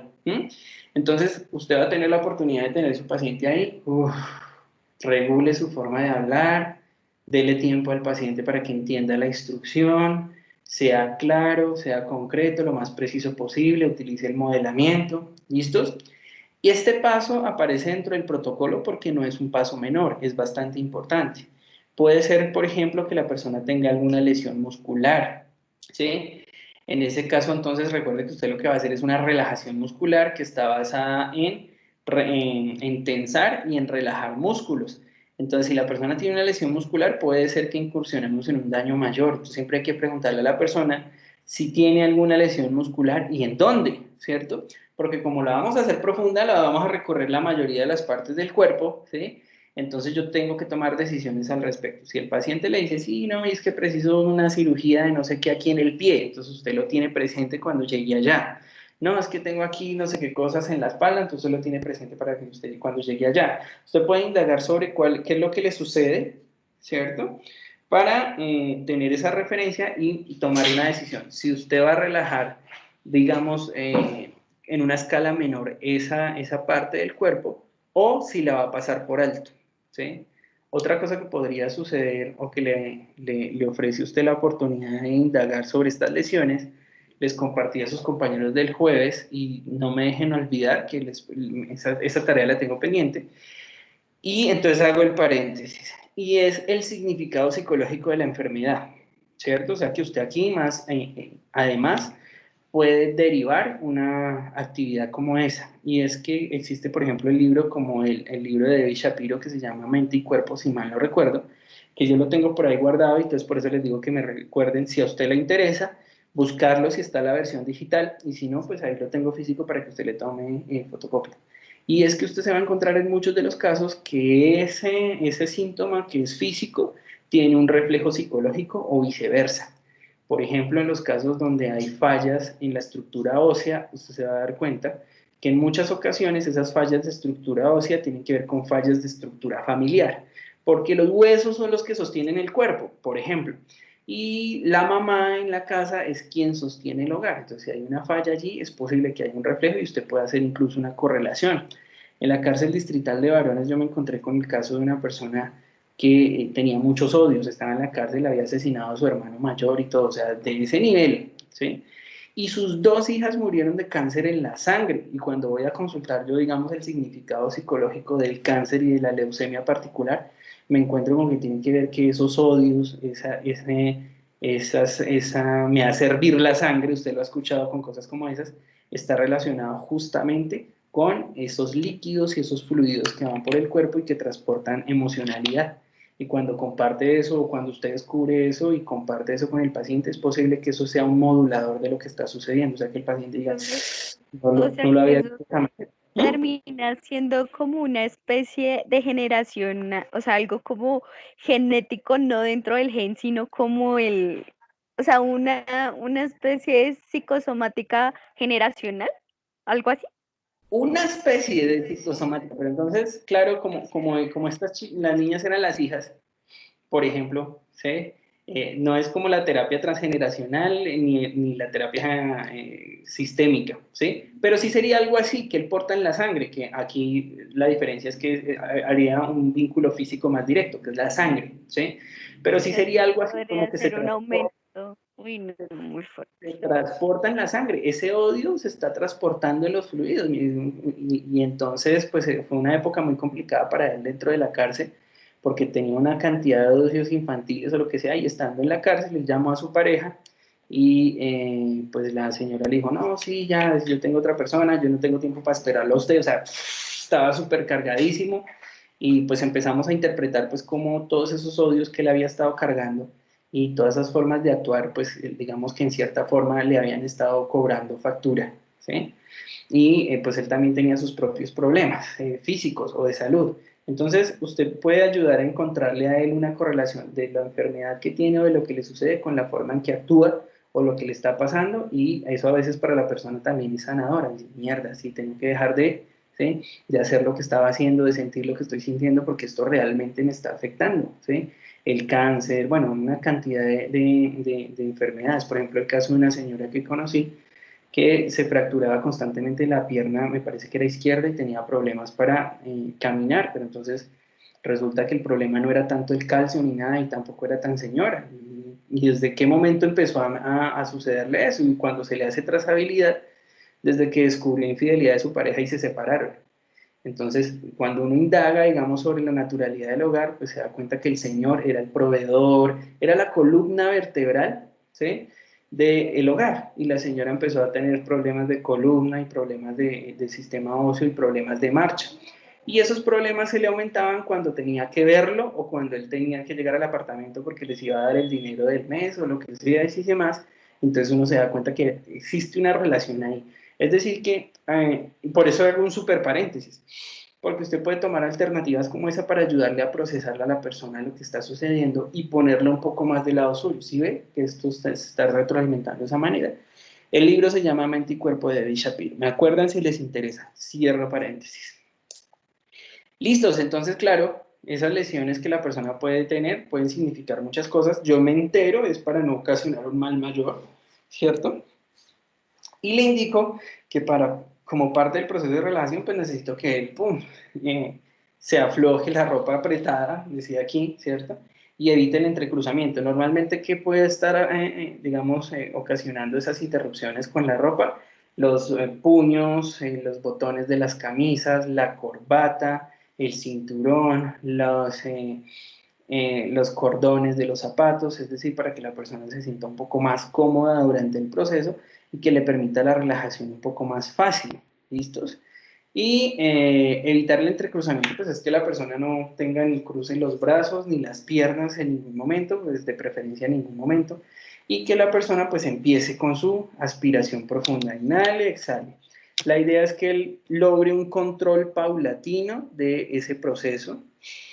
Nótese que nosotros en condiciones normales no somos conscientes de la respiración, incluso algunos dicen que Jesucristo era consciente de su respiración, y digamos que en las acciones de ayuno y todo eso, una de las actividades pues es justamente ser conscientes del manejo de la respiración. Eso es Entonces, cierto. ¿cómo? Eso es cierto. Bueno, no sé si será cierto, supongamos. Y entonces, el manejo de la respiración aquí va a ser, pues, importante, ¿listo? Entonces, que él inhale y exhale, y ahí arrancamos como el primer ciclo de relajación. Entonces, el primer ciclo de relajación tiene que ver con la dinámica en la que se pretende, desde digamos, las zonas más distales de los miembros, acuérdense que puede ser próximo distal en ese caso. Vamos a arrancar, es al revés, vamos a arrancar desde las zonas más distantes del cuerpo, a través de los miembros, y vamos a empezar el primer ciclo. Y ese primer ciclo pues consiste en ver cuál es el nivel de seguimiento de instrucciones que la persona tiene al respecto de lo que yo le voy a sugerir, porque en ciertos momentos, y sobre todo cuando voy a abordar la desensibilización sistemática, necesito que él entienda muy bien la instrucción, porque probablemente va a tener, por ejemplo, los ojos cerrados, y ahí yo ya tengo pérdida del modelamiento de la conducta, ¿sí o no? Entonces yo empiezo por decirle, listo, extienda sus brazos frente a usted, ¿cierto? Digamos que hay varias formas de hacerlo. Incluso cuando hago la sugestión hipnótica, yo le puedo sugerir que acerque las palmas de las manos, y le puedo indicar algo como esto: siente el calor entre sus manos, muy caliente, aproxime un poco más, no las toque, sienta el calor está entre sus manos. Y entonces, como eso es un tipo de sugestión hipnótica, ¿no? Como yo ya sé que cuando usted acerca las palmas de sus manos, usted empieza a sentir cierto calor, además porque la sangre que empieza a correr hacia arriba, hacia abajo, perdón, lo empieza a abandonar, entonces usted empieza a sentir cierto calor en las palmas de las manos. Esta persona se sugestiona con lo que yo le digo: siente el calor en sus manos. Y entonces esta persona mentalmente dice: sí, siento calor en las manos, ¿cierto? Y eso hace parte como del principio de la sugestión. Entonces podría ser de esa manera, y le puedo decir, pegue sus manos muy fuerte, imposibles de separar. Pero en este caso, lo que me está diciendo es que cierre los puños, ¿cierto? Frente a él, muy fuerte, realmente fuerte. Que la persona sienta que hay tensión ahí al máximo posible. Entonces, nótese, si hay una lesión en los dedos, si alguna, es lo que yo necesito saber para que no me truene ahí y después tener una falla física más grave. Entonces le estoy indicando que apriete muy fuerte y luego nótese como digo la instrucción y es cuando yo le diga que se relaje, usted deja caer las manos, ¿cierto? En este caso puede decir como si fuera plomo, como si estuvieran muertas sobre sus piernas y yo lo que voy a hacer es observar, ¿sí me ven? Cómo es que la persona sigue la instrucción. Entonces yo le digo, relaje las manos como si fueran plomo sobre sus piernas y la persona las deja caer lentamente. ¿Qué pasó ahí? Piensen mientras traigo una botellita de agua, vayan a un vasito de agua, que se me olvidó ahí también.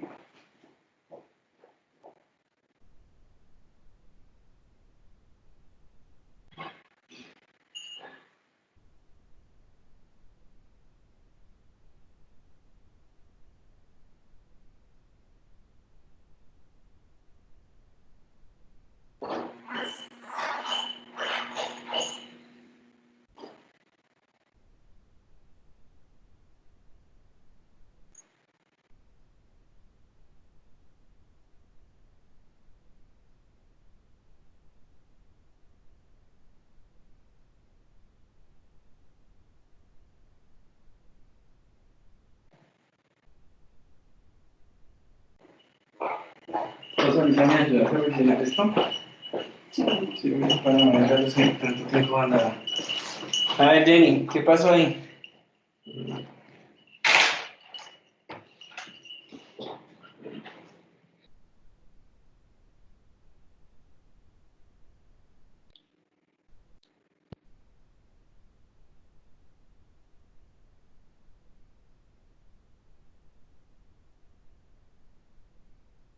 Bueno, chicas, ya que les interesa, entonces digan, ¿qué pasó ahí? ¿Sí me están viendo? A mí tienen que estar viendo. Sí, profe. Pantalla compartida de nuestro chat. Por eso, la pantalla compartida. Y me están viendo a mí, porque tienen que ver a mí también. No. No te vemos. Ay, tan chistosas. Entonces, ¿yo para qué les hago los ejemplos si no me ven? Entonces, no Tal les voy vez a hacer por- ejemplos. Imagínense, porque ¿qué más hacemos? Yo aquí estoy en cámara para justamente mostrarles los ejemplos, porque si no me Profe, ven. lo que pasa es que si tú compartes la pantalla no te puedes ver en cámara. Las dos cosas no se pueden. ¿Ahí me ve? No, Ah, ya no estoy compartiendo. Utilicen la cámara de Henry Cerquera, ¿no? Sí, utilicen la cámara de Henry Cerquera, no de coordinación. no, Para eso profe, no te ves. Pero no. me veo, pero no me veo. Sí. Joana respondió a la Profe, asesoría. tienes que dejar de compartir pantalla. ¿La le dijiste dejar de compartir pantalla?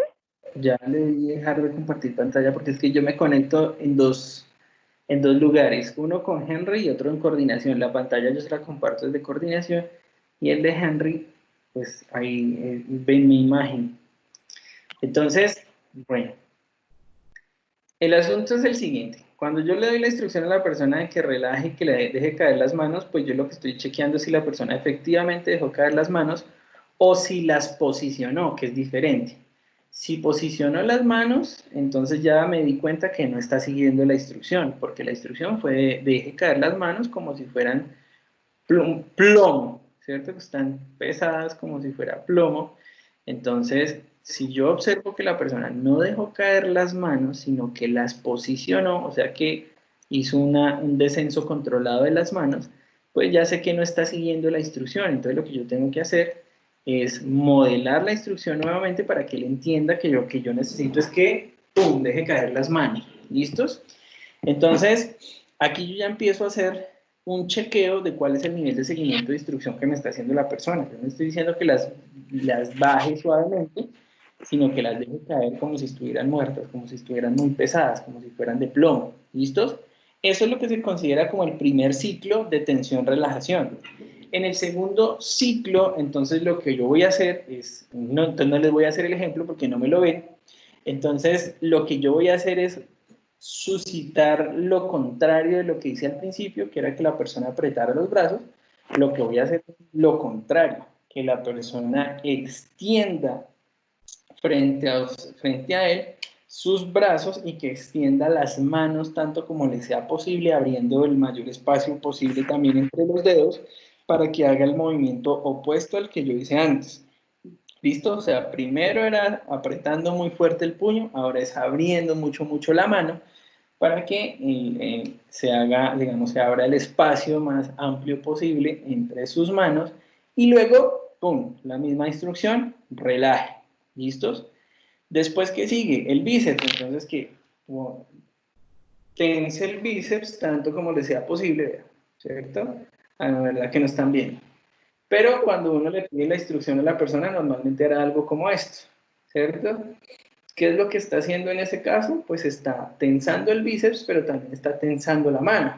Entonces usted debe estar mirando esto porque como la relajación va siendo progresiva, usted primero le dice que relaje la mano, pero cuando le dice que contraiga el bíceps, para contraer el bíceps vuelve y tensa la mano. Entonces lo que usted le va a chequear es que la mano esté libre, incluso le puede decir con el ejercicio que sacuda las manos para mantener la relajación. Es decir, que usted no puede pasar al siguiente músculo y como la persona está tensando el siguiente músculo, entonces vuelve y tensa el anterior. No, porque digamos no sería lo adecuado. ¿Listo? Lo mismo con el tríceps, que es el movimiento inverso. Entonces acuérdese que usted lo hace por un lado el bíceps y luego el tríceps para, digamos, el movimiento opuesto correspondiente. ¿Listo? La serie completa del ciclo de relajación, entonces tiene este comportamiento. Arranca por las manos, como vimos, entonces contrae por un lado, después abre lo máximo posible, deja caer, luego viene el bíceps aquí, el tríceps acá, ¿cierto? Luego los hombros, ¿cómo haría usted para tensar y relajar los hombros?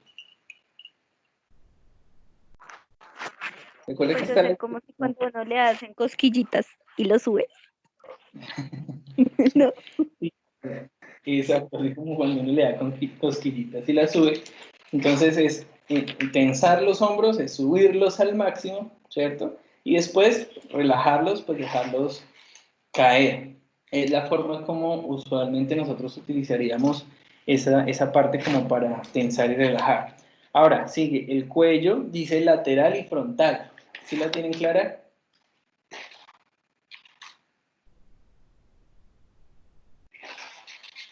El frontal es hacia adelante, ¿sí? Claro, hacia adelante, hacia atrás. Entonces, primero hacia la izquierda, usted lo ha visto como en esas, ¿cómo se llama? En esas En las actividades que hacen en las actividades empresas. ¿Cómo se llama? Se me olvidó cómo se llaman esas para actividades. Calentamiento. Sí, como para calentamiento, pero también esas pausas activas.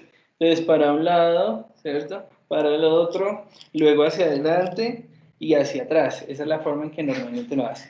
Listo, ahí hay dos, o sea que ahí hay un paso a paso. O sea, primero es el cuello lateral y frontal. Es lateral, es frontal, ahí yo los coloqué en un solo paso, porque usted probablemente lo encuentre, digamos, por separado, pero aquí lo coloqué en el mismo por tratarse del mismo grupo muscular. Luego la boca, haciendo una A muy grande, A no tan grande, por eso usted debe también, digamos, procurar preguntar ese tipo de situaciones previas al paciente, porque si tiene algún problema muscular de la zona oral, por ejemplo, puede ser que se desencaje la mandíbula si hace mucho esfuerzo, ¿no? Mi hermano, por ejemplo, sufrió de esa cuestión, se le quedó la mandíbula abierta y eso es muy complicado realmente, chino, de manejar.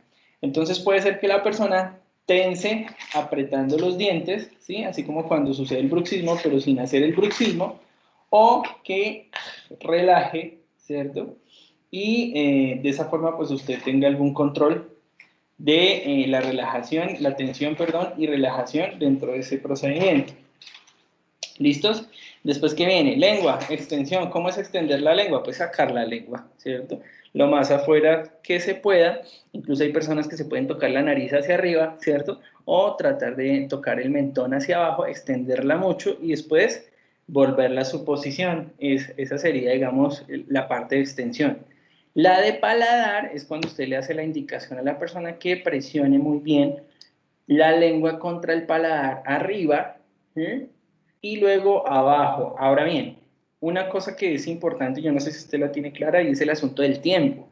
No es que arriba, abajo y sale, no, sino que arriba 5 segundos, abajo 5 segundos, descansa. Arriba lo normal es que, digamos, usted lo logre llevar hasta unos 10-15 segundos por ejercicio. Es decir, las manos tensas, 10 segundos, relajémosla otros 10 segundos y si va a ampliar ese tiempo, ojalá lo amplíe en la relajación, no en la contracción. Es decir, que, por ejemplo, puede contraer 10 segundos y relajar 15, ¿cierto? Entonces, nótese que aquí no estamos hablando del tiempo, pero eso es más o menos el conteo que usted debería de llegar. ¿Sí? Tensión la lengua contra el paladar, 5 segundos. 1, 2, 3, 4, 5, ¿cierto? Lo ideal es que sean 10 segundos por lo menos por cada uno, pero usted tendrá que chequear, por ejemplo, si se le dificulta. Acá, digamos que ese ejercicio también, por ejemplo, a usted le puede servir con niños que tengan dificultades de lenguaje. Usted va a trabajar con la fono mucho y mirar, pues, si hace parte del problema, por ejemplo, la musculatura de la lengua o si hace calentamiento digamos, de su aparato fonador a través de ejercicios como estos. ¿Listos? Entonces ahí va, extensión y paladar. ¿Cuándo es paladar? Es arriba, abajo. ¿Listos? Luego los ojos, que hay una observación bastante interesante de Angie el jueves. Entonces los ojos son muy abiertos, son muy cerrados y descansa. Muy abiertos y o muy cerrados y descansa. Si mi propósito es lograr, por ejemplo, un procedimiento tipo hipnótico, luego yo vuelvo a los ojos para hacer el agotamiento palpebral, ¿se acuerdan? Creo que les había compartido. Que consiste en agotar la musculatura del ojo, ¿cierto? Es el principio básico que usted ha visto, por ejemplo, cuando utilizan el péndulo para hacer la hipnosis, ¿sí? Y la instrucción básica es que la persona haga seguimiento con la mirada del péndulo.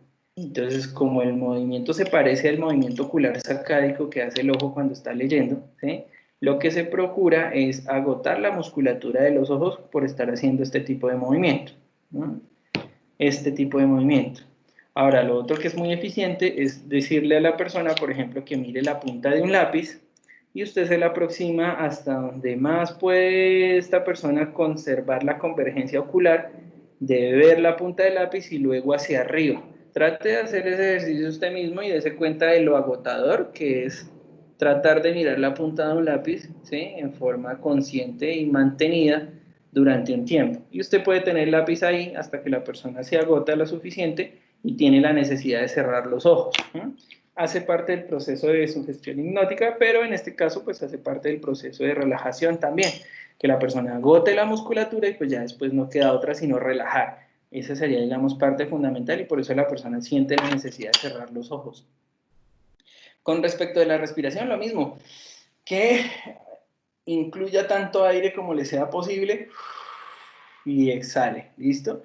Lo mismo, puede hacerlo en 2 tiempos, que es inhala durante 5 segundos, mantiene 5 segundos y exhala 5 segundos. Eso es para que la persona asuma control, ¿listos? Lo mismo, ahí va, mire, espalda, ¿cierto?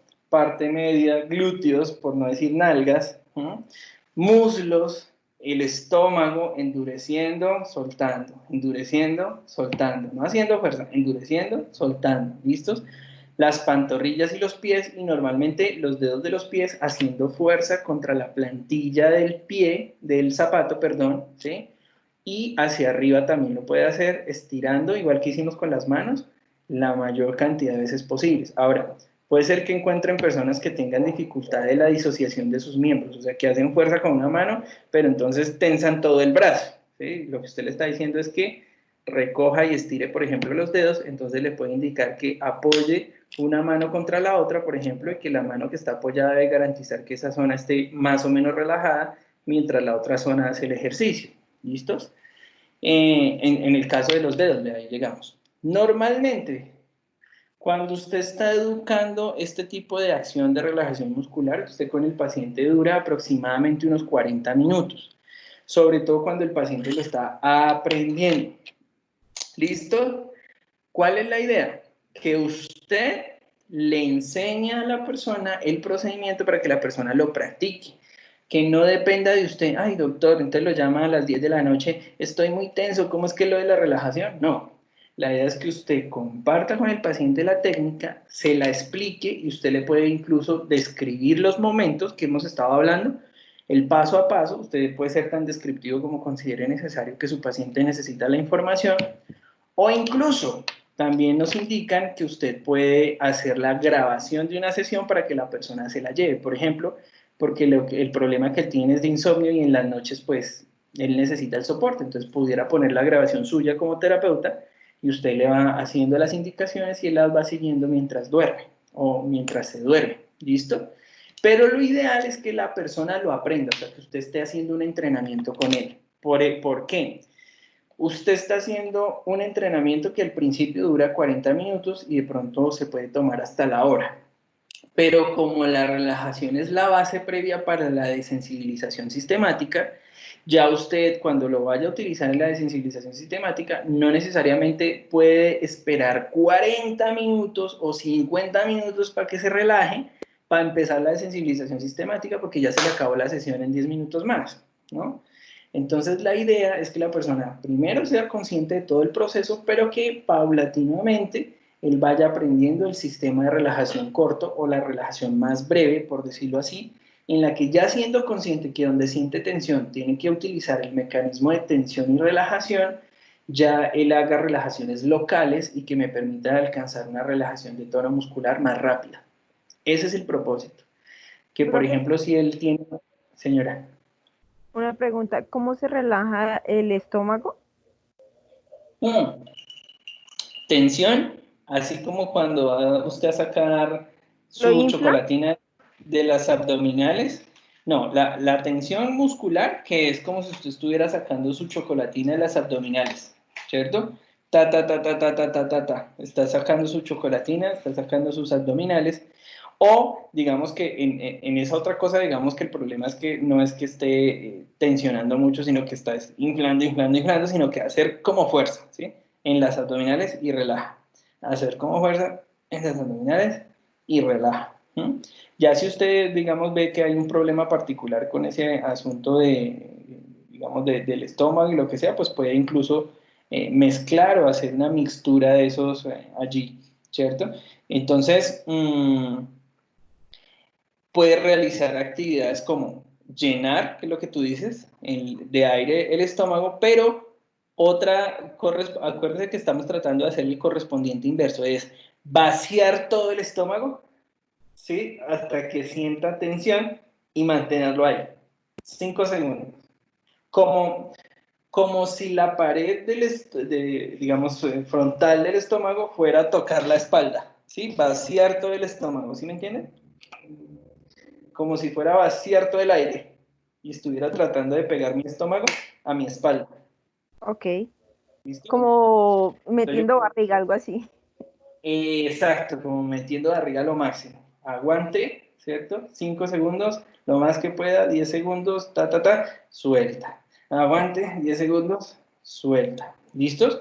Entonces, ahí son alternativas, digamos, dentro de ese ejercicio. El más común entonces sería ese, el de vaciar el estómago, tratar de juntar el estómago con la espalda, mantener 10 segundos y soltar. ¿Listos? Para que la persona sienta ahí relajación. Al principio van a sentir dolorcitos, es normal, así como cuando usted va el primer día al gimnasio y hace muchas cosas y al otro día no se quiere levantar, es posible que sienta, sobre todo si la persona no tiene una experiencia, pero la idea es que él se eduque. Si usted ve que él necesita apoyo, pues le escribe las instrucciones. Si ya es mucho, usted es muy tecnológico, pues se las graba con una voz neutra. ¿Tá? Listo. Ahora vamos a tensar los bíceps. Ok. 10 segundos. 1, 2. Usted le hace la grabación si se necesita, ¿no? pero el propósito es que lo aprenda, que lo entrene, ¿cierto? Mientras está en el Transmilenio, mientras va en el bus, cuando se va a dormir, eso es lo que usted va a procurar, para que se reduzca el tiempo en el que alcance la relajación. ¿Listos? Bien. ¿Alguna otra duda, pregunta sobre esos pasos? ¿Y la pantorrilla y el pie, la pantorrilla se hace girando o cómo se hace? No, acuérdese que la persona se supone pues que está sentada, entonces puede ser que la punta de los pies apunten hacia la cabeza, ¿cierto? O sea que, sí, como usted está apuntando, está sentado, pero entonces está como si sus dedos estuvieran apuntando hacia su cara lo más posible, lo que más pueda, ¿cierto? Y luego relaja. Y luego el movimiento inverso, lo más alejados de la cabeza, ¿se acuerdan? Entonces son dos movimientos esencialmente en ese caso de la pantorrilla. La punta de los pies, lo más que pueda mirando hacia su cabeza, mantiene 10 segundos y relaja 10 segundos. Y luego otros 10 segundos, pero en extensión, hacia afuera, en posición sentada. Acuérdense que ese es el principio. ¿Listos?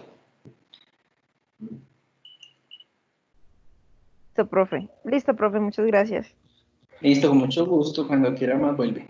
Listos, entonces ahí tomamos una decisión. Si el propósito, por ejemplo, era ayudar a desescalar o ayudar a mantener, alcanzar la relajación para iniciar el proceso de dormir o lo que sea, o para disminuir la tensión muscular o lo que sea en general, pues yo tomo una decisión, es chequear hasta ahí. Ok, ¿cómo te sientes? ¿Dónde te duele? ¿Sí? ¿Dónde crees que debemos repetir? ¿Crees que sí te sirvió? ¿Sí? Puede ser que la persona, digamos, sea muy dura, por decirlo así, y necesite varias sesiones antes de que pueda empezar a relajarse. Pero entonces la primera opción es chequear si el propósito fundamental, por ejemplo, era la relajación por la relajación muscular, o si hace parte del entrenamiento de otras cosas, por ejemplo, el entrenamiento de la higiene del sueño para que la persona pueda dormir. Pues chequear, ok, tienes dudas, preguntas, inquietudes, dónde te duele, cómo lo sientes, crees que en tu casa lo podrías hacer, crees que lo aprendiste, necesitas que te lo escriba, en fin, ¿cierto? Chequear. O la segunda alternativa, pues, es profundizar. Ya está ahí, digamos, ya llegué hasta abajo, lo último que podría haber relajado, y ya a partir de ahí, si tomo la decisión de profundizar, entonces ya empiezo a entrar en los terrenos de la desensibilización sistemática, que ya sería entonces la tercera técnica.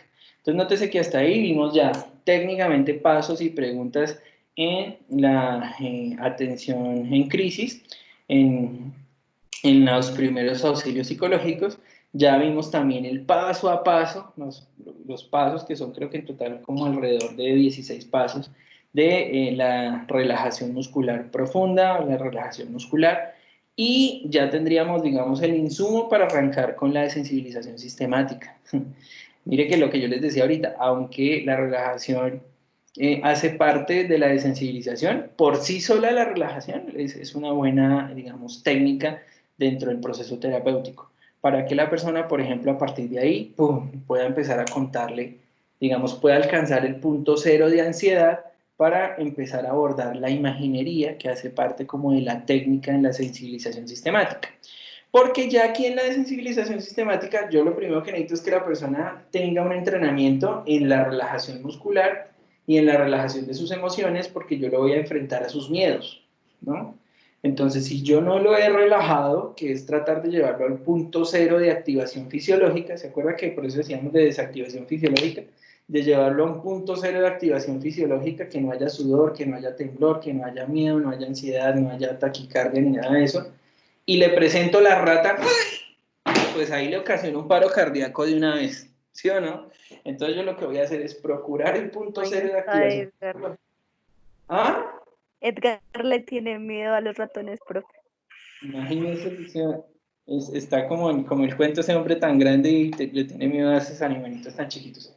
Pero bien, claro, es que a uno le producen muchas cosas. Entonces, nótese la lógica que yo quiero que ustedes se lleven en mente. Claro, si yo voy a realizar el proceso de sensibilización, no es el proceso por sí solo, sino que tengo que tener una preparación. Si es en atención en crisis y hasta ahí llegó, bien, usted hasta ahí ya atendió al paciente, está bien.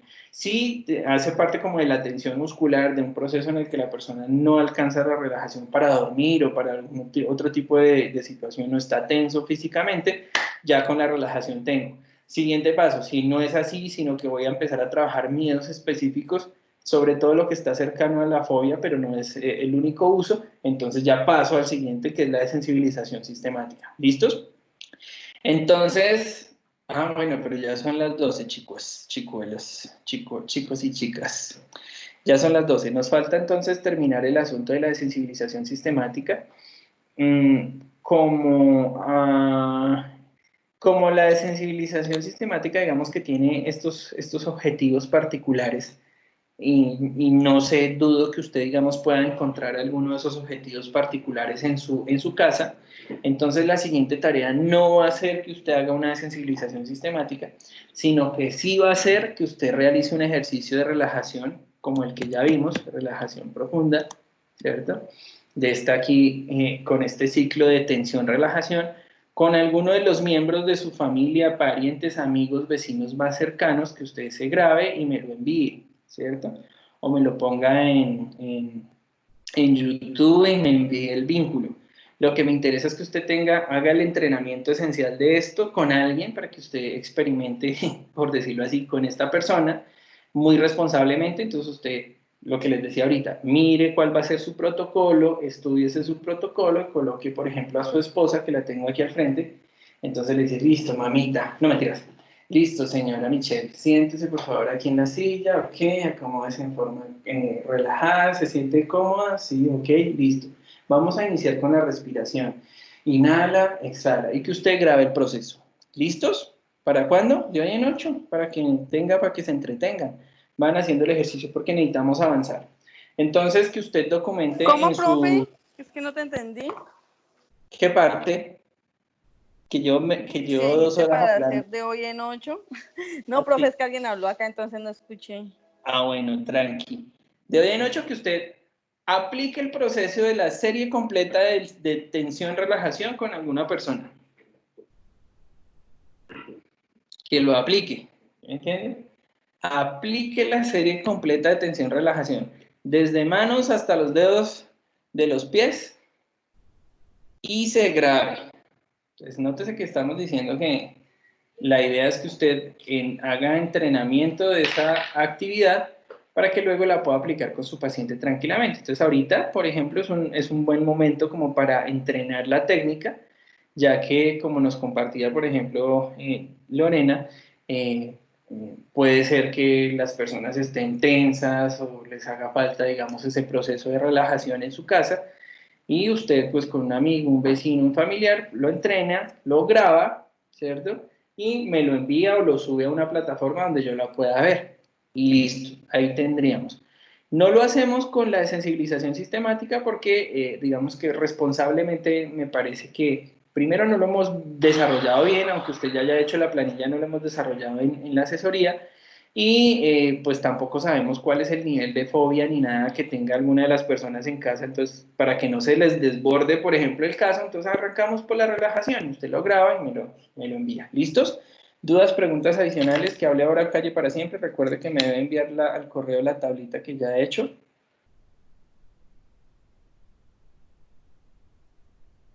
Profe, ¿puedes dejar la última diapositiva? Es que me faltó una cosa de la hipótesis, por favor. La última diapositiva de hipótesis. Chin, chin. Donde decía Joseph Wolf, pues, que habla algo de la hipótesis. Sí, pero esto ya es para iniciar desensibilización sistemática, ¿no? Todavía no les he dicho esto. Esta es como la primera diapositiva de la siguiente técnica. ¿Sí?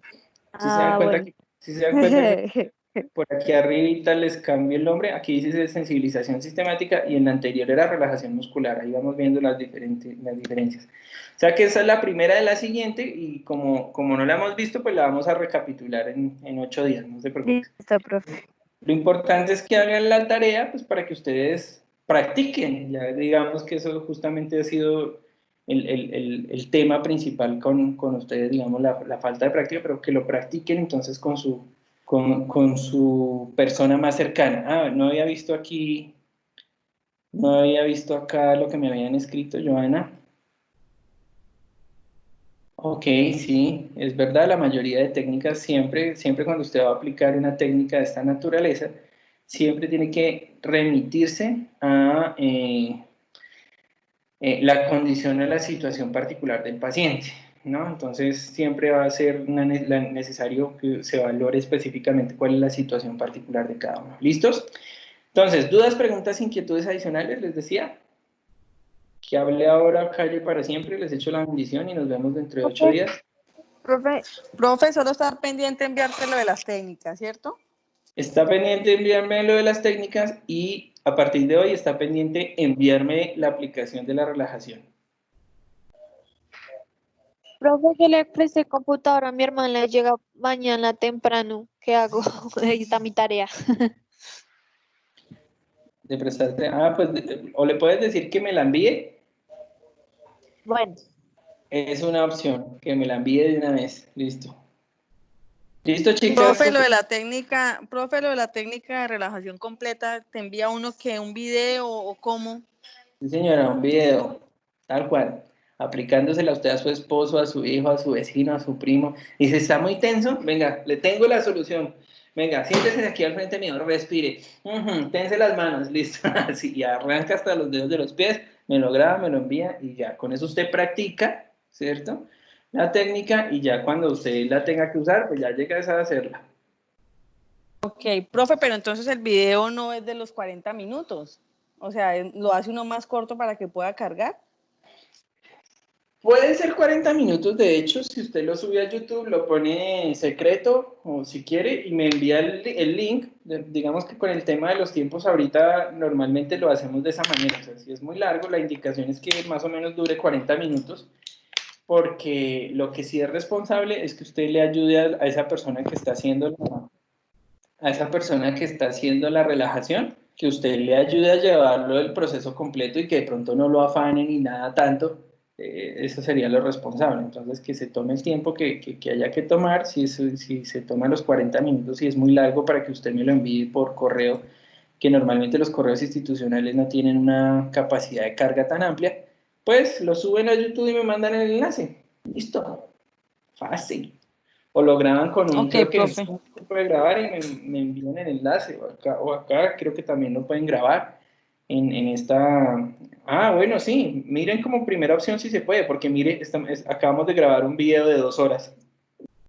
Entonces creo que si entran aquí a este mismo grupo, ustedes pueden hacer como la llamada, grabarla y queda aquí, mire, ya no lo tiene que mover a ningún lado, no lo tiene que mandar a ningún lado. En este mismo sitio, ¿a qué me refiero? En este mismo Teams. Entran a este grupo, lo graban y sale. Ahí están viendo la serie completa. Yo la estoy viendo, no sé si para que le tomen si quieren la foto o lo que sea. ¿la Eh, qué, profe? la serie completa. Un segundo. La serie No, completa la profe, no se ve. relajación. Ah, profe, no se ve. Ah, ahora sí. Listo. Entonces ahí está para que le tomen la foto, lo que sea. Listos. ¿Qué otra duda? ¿Ninguna? Chao. ¿Sí? Profe, yo tengo una duda. Lo que pasa es que yo pues encontré un libro que pues tiene varias técnicas cognitivo-conductuales, solo que no aclaran cuál es cognitiva y cuál es conductual. Entonces, no sé si te lo puedo enviar. Sí, claro, envíamelo. Yo siempre estoy, digamos, enriqueciendo mi biblioteca tanto como se pueda. Vale, profe, muchas gracias. Listos. Entonces, chicas, un gusto verlas. Ahí tienen la serie completa para que lo hagan. Súbalo, traten de subirlo entonces en primera instancia aquí mismo al Teams. Y quedo pendiente de cualquier cosa al WhatsApp si me necesitan. ¿Listos? Bueno, En profe, nombre muchas del Padre, gracias.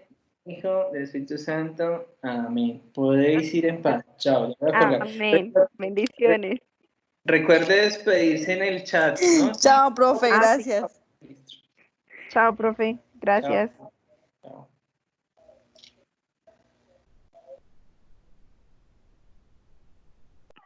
Finalmente no llegó Edgar, ¿no? No, profe, no se conectó. Él ayer me preguntó de lo que había para hoy, pero no más. Entonces voy a mirar si me lo envía. Bueno, O si profe, no. Que el Espíritu de Dios Santo lo acompañe. Chao, pues. Gracias, chao.